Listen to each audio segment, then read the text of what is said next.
welcome back to the Cheer for Peace Expo. We are here now, me, Paloma. Over here we have Dunk. Duncan's gonna be talking with us today with Rudra Nayan Das. Did I say it right, Rudra? That's fine, yeah. Yeah, so Rudra is a biologist. He's in India right now. He's gonna be talking with us with involving science in social activism.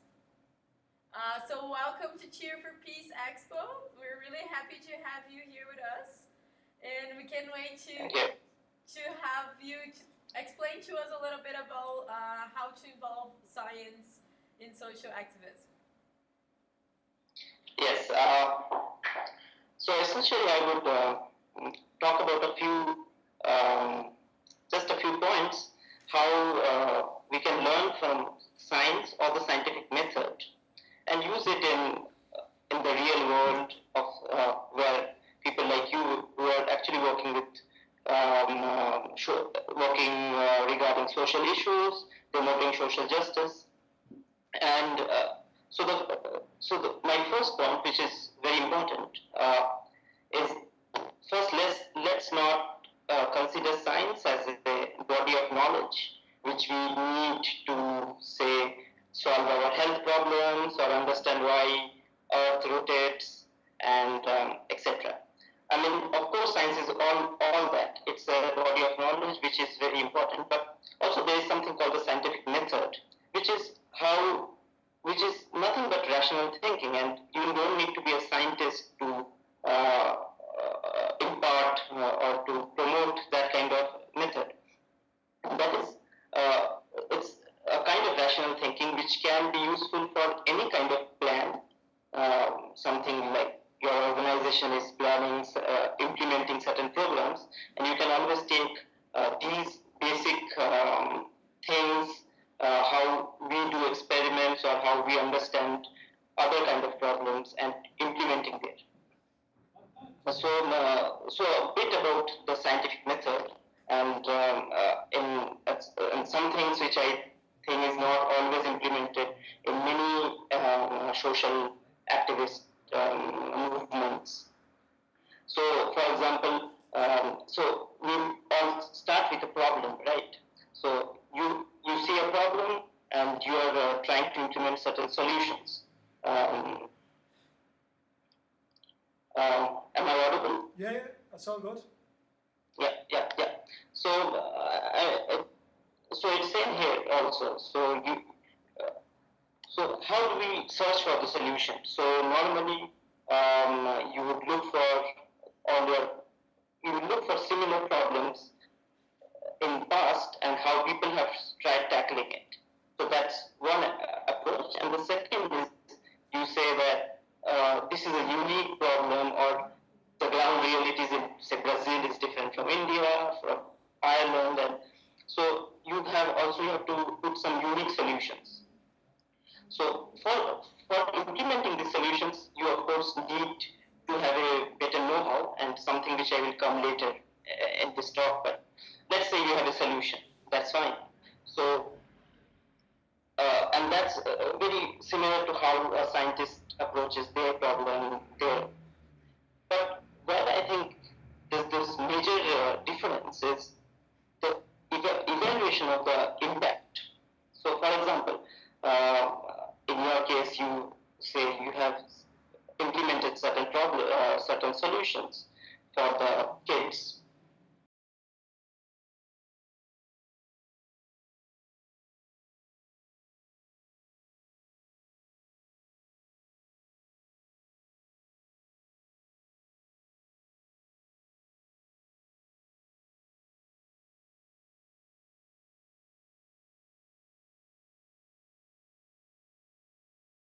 Actually change the life of these kids, and you can't wait for that. So that's one problem, of course.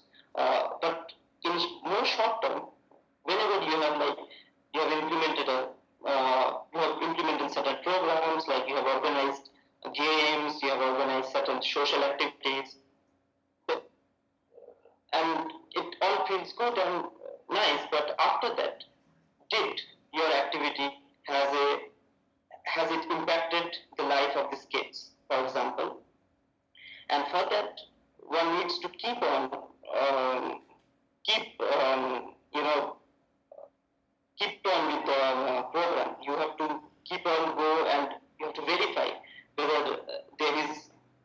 something which you have changed or not. Otherwise, if you just implement a program and it's a waste of energy and money, but if it doesn't fulfill the goals which you have started with. So, normally I know most people do that, but I have seen many. I mean, in India, for example, I have seen many such small movements or small programs which have not had any impact because people did people took a problem, they thought this is what we should do, they did it, but after that they didn't follow up to really look for how did we change it. And this is like an experiment in progress, because if you know how it changed, then next time you implement another program, you can either improve it or you say that was perfect, so we should do it again. And people elsewhere in the world can also learn from, because now we are all connected in a network. So you say we did something and that was useful, so somebody else in some other part of the world can also say, okay, we can do stuff like that.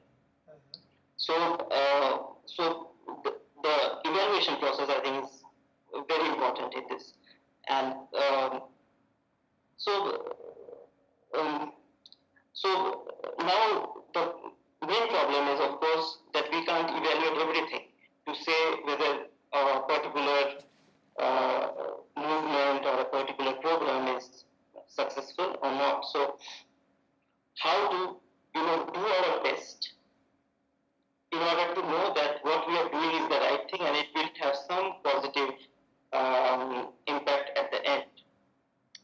And this is where I think the other part of science, which is, so this, I was talking about the scientific method, but of course, the other part of science, which is the scientific know-how, the knowledge we already have, and how to put that into practice and how to gain knowledge so that you implement the best possible solution for a problem.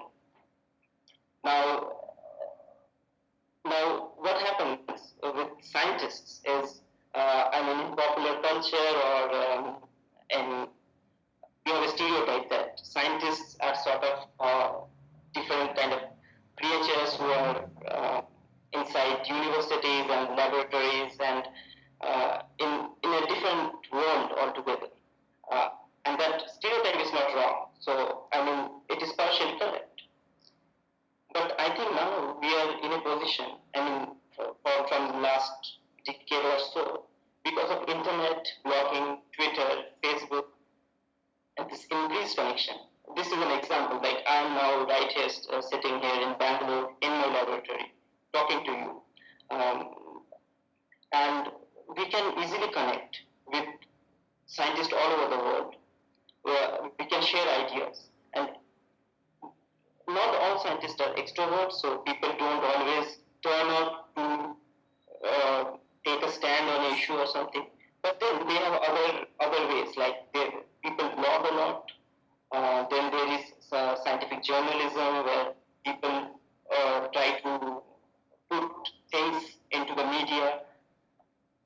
So slowly, what is happening is it is much more easier now to have a connection between the society and the academics part of what we do. And this is something which one should take full advantage of it. And this is happening in many fields. So, for example, for long, politicians have neglected scientific thoughts in many policies and so. But now, with slowly, like this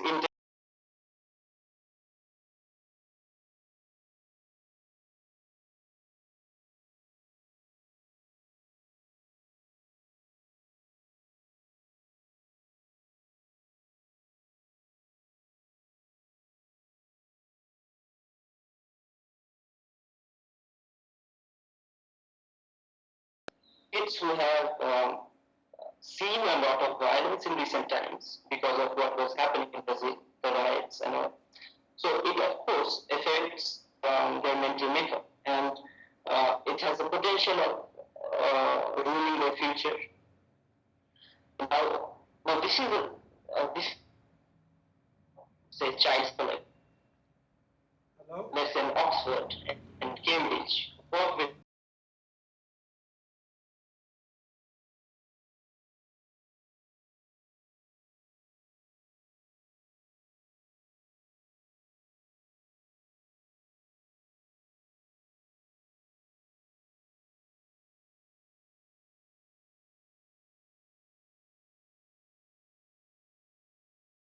when you, Papa, you, hello.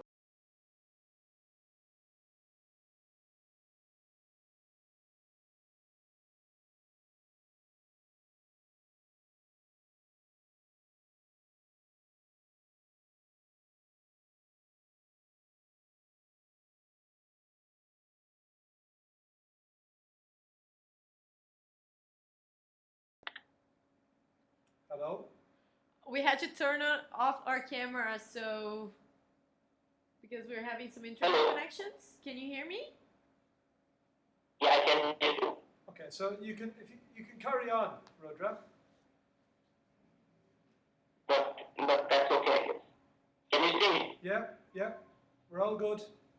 Uh, okay, then yeah. Uh, yeah. So what I was saying that people for long have been doing research on child.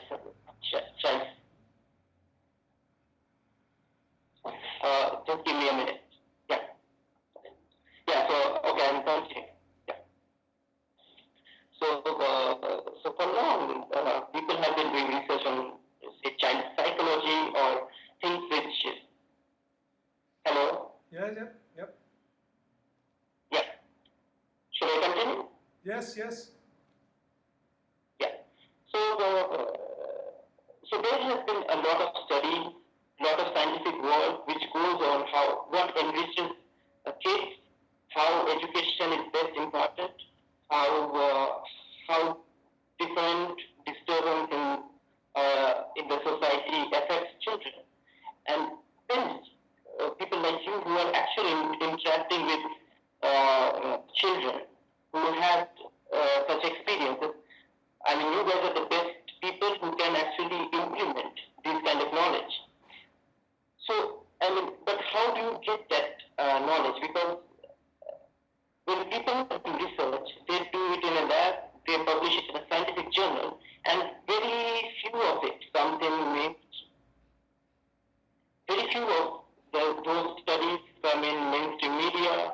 And to be honest, I mean, in mainstream media, some of these studies are highly bloated, they are misrepresented. So, so I think the best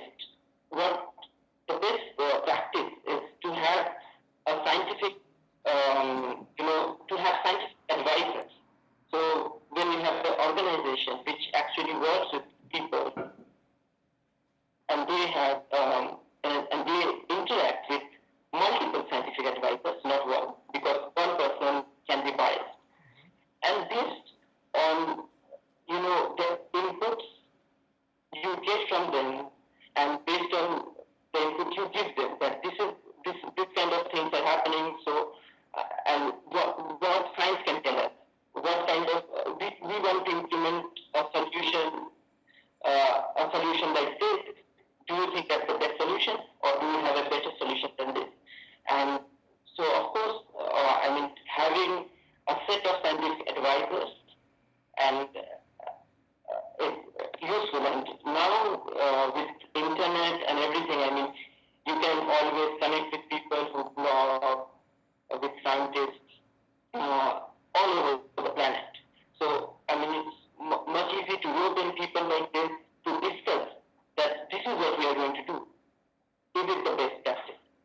If so, why? If not, why not? And so that's, I think, a very important thing which social ethics should do. One reason why we should be looking at, having multiple scientific advisors is also to weed out bad science. So right now I've probably given a sort of an idealistic view of science. but I mean, scientists are people, and people have their biases, their motivations, and their problems. So a lot of it in public has been, has been fueled by what we call bad science. So if you take an issue, you will always see, people say, oh, scientists support this, scientists do not support this. Now what to support? What do you think is the truth? So that is where when you're interacting with multiple people, you get multiple views, and you know which is the best practice. So, for example, environmental issues nowadays, or the issue of genetically modified crops. I mean, you will always see that there is a set of scientists who will say GMOs are good. You will have a set of scientific scientists who will say GMOs are bad. Now, obviously, both can be right or they can be totally correct. So, so there is something which we call bad science, and everybody is not right. So this is what, when you talk to multiple people, when you rope in multiple scientific advisors, you can read out bad science. And so I think what is important is to have scientific advisors and to have multiple of them. And I mean, the best way now is you don't have to go to a university for that. You can just be there in Brazil, and you can connect to multiple people. You can mail them. You can probably chat with them, and I think the scientific community itself is interested, because when you implement a program and you say this is what we see, it's also a data for scientists. I mean, this is a real world experiment where something which you do in your laboratory has been practiced, and scientists are interested in knowing how good is their prediction. So I mean, essentially this is what I wanted to say, that come with solutions which have a scientific rationale by discussing with multiple people, and also understand the problems of your solution, and then and then also evaluate. Yeah, so this is pretty much what I wanted to say. So we can have a discussion based on this. Yeah. Well, it sounds very interesting, and thank you very much for your input, Daniel. No, because I suppose from the discussions we've had in these 2 weeks, we've been talking about many different ideas. One is the idea that perhaps we don't have all the answers, but we have questions, and we're trying to create an atmosphere or an environment in which we're willing to test, to experiment, and that through those tests we will watch, we will monitor, we will learn, and also very importantly, hopefully we'll see new connections between new ideas, possibly seeing connections between different groups or ideas that we didn't really see before. For me, I think that's very similar to some of my scientific heroes and processes, where it's that the world of mixing and new ideas coming from just being a participant in like the new frontier of ideas, and that can be physically in one aspect of the world, or also in the world of ideas with the different communities and how they mix. Right, we've lost the connection. So hopefully people can hear all this. I think it's quite difficult with the audio again. But yeah, you're back. Yeah, can you hear me? Yeah, I can hear you now. Okay. So did you hear that point? Hello. Yeah. So I'm wondering, did you hear that the last point? The last point I didn't hear. No. So I was just saying it was about the experimentation, that part of the scientific process, looking at experimenting with things to see what happens and testing ideas. That's partly, I think, what we're trying to do at the moment. Like Exactly. We don't have all the answers, but we're willing to test by experimentation. Yeah. So So I'm guessing that the ideas the ideas which you're sort of implementing. Um, so how do you come up with these ideas? Well, I suppose the base of this is we're a small community here, the ones who are involved in this exhibition for the few weeks. We come from different countries, so there's Iran, Canada, Brazil, Ireland, together in the mix. We come from different worlds with different networks and different projects that we've been engaged in. We come from different worlds like business world or social movements world, and we've all got our connections, we've all got our networks, our kind of professional families that we work with and we are part of. So the interesting thing is listening to each other's discussions and trying to see where there's connections. So for example, like 3 days ago, there was an inventors co-op in Canada talking about their experiences. Just now we've listened to someone involved in artistic communities in Ireland. Other days we've listened to groups working with permaculture and ecological movements in Brazil.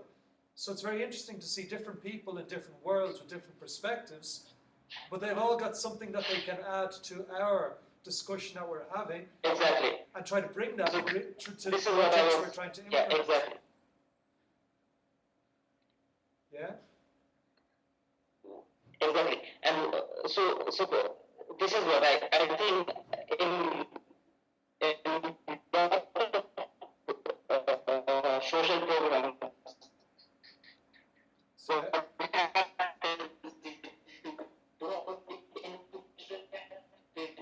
So I'm not hearing you, Rudra. I'm not hearing you. So do we know, is it our connection or is it his connection? Hello, Rudra? Hello? Okay, so I missed that last response. And okay, so I would also make another comment. Is to have a flexibility to move back and say that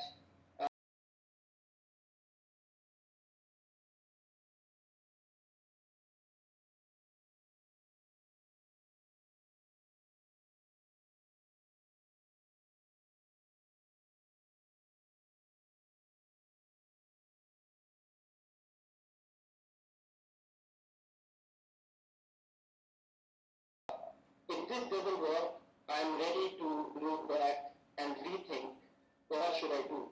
And this is, I think, is very important because if you're an activist and if you are stuck with an idea that this is the right thing, then slowly it becomes it transforms into extremism, right? So whatever you do, I think this is another aspect which you should always keep in mind, that to always track back, to have the flexibility to say we are doing it wrong, let's track back and again try something. Yeah. So, yeah. Yeah, no. Hello, Rudra? Hello? Hello. Yeah? Yeah. Yeah, no, I definitely agree that it's important to we can have ideas about where we're trying to go, but not to be so fixed in the ideas and being not flexible to change, because that way we can be closed off and not see, if we need to move, we need to move. Mm-hmm. So, but another thing I'd like to say, when you were talking about the scientific community,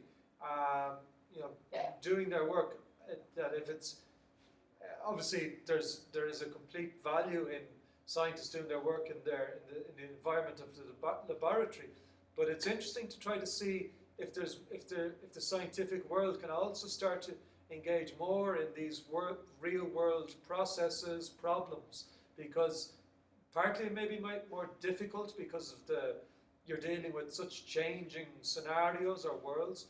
But for example, when was it? Yesterday as well, we talked with someone from Sweden, an urbanist in Sweden, and they're talking about an eco-district that's been developed in Sweden, but how that they've got, I think they're called living laboratories, where people working in different areas of the scientific world, maybe a lot to do with the technology end, actually have live areas of this urban eco-district that where they can test their ideas. So they're trying to build bridges between the scientific world, also the real world, living world, and trying to use that as a tool to help scientific research, and maybe having that feeding back into the real world research, so they can actually, if they need to tweak the system, the real world system, they see that there's areas that need to be improved, or things are working or not working. So that's very interesting that you can actually take those connections, like that exists now in Sweden.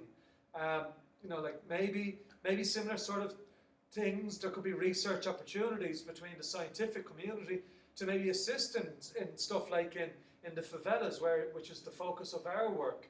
For example, we know that there's health problems. People are dying of tuberculosis in Hosinia. An ecologist told us the other day actually about plants that are being tested in India at the moment, because I forget its name, but it's a plant that at night time it cleans the air, and 7 leaves is good for 1 person. We're thinking that possibly this is a project that we could implement in the favela to see if it can improve with tuberculosis levels. So these are just maybe, I think what we're looking at, or one of the things that's come from this investigation of the 2 weeks, is possibly trying to outline projects we can create, bringing together different players or different groups that can participate in the project, and to test it in places like the favela, in the hope that it can actually bring positive change. Exactly. And that's why the activists who are doing the groundwork are sort of the implementers of, what scientists find, you can implement it there, and also you can give a feedback. So in some sense, they are doing an experiment for the scientists. So, that's why for social activists and the network between social activists and the scientists is so important, because Hello? Hello? I lost that. Yeah, I lost that last point. So that's why it's very important for social activists and scientists to sort of have a partnership, because social activists are sort of are the people who can actually implement scientific ideas in the real world. And Hello? So sorry again, everybody, with these technical problems. Like we said, this is an experiment of sorts, and working with the tools that we have. But like we also said, this is a step towards future steps in the future. But hopefully with better testing and tools. Are you there, Rudra? yeah. Okay. Sorry now that we're having these technical problems. But like I was saying. So I was just saying that when I say scientific involvement in social activism, I mainly refer to it as a two-way process, not a one-way process. Exactly. Where social activists can implement the scientific ideas and also bring scientific information for the from real world for the scientists. So it's a very it's a symbiotic relation, basically. Okay. And we're going to finish up soon, Rudra, but I'd like to finish by asking you a question, or making a comment that leading to a question.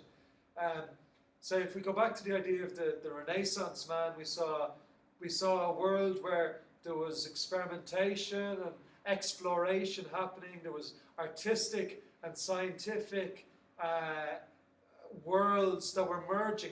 The advancement of the world of ideas was happening in the same worlds. I believe we're living in a very special moment at the time. The technology tools are helping us, but I believe that it's at the end of a process where, for a long time, we've moved into specialization, which in itself has been a good thing, but that we've lost the idea of the connections between things. And I do believe that we're seeing the whole again, that we're seeing patterns, we're seeing connections.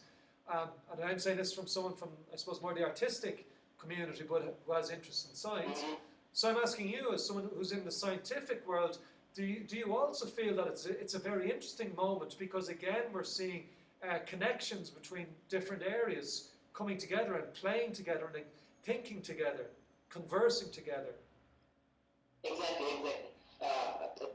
That's what we always do in science. I mean, it's a meeting of different ideas, both in the scientific world, but also sort of a synergistic process with the artistic world, and people who can take ideas from here, implement it somewhere else, and also bring in those ideas. And this is how the scientific world moves.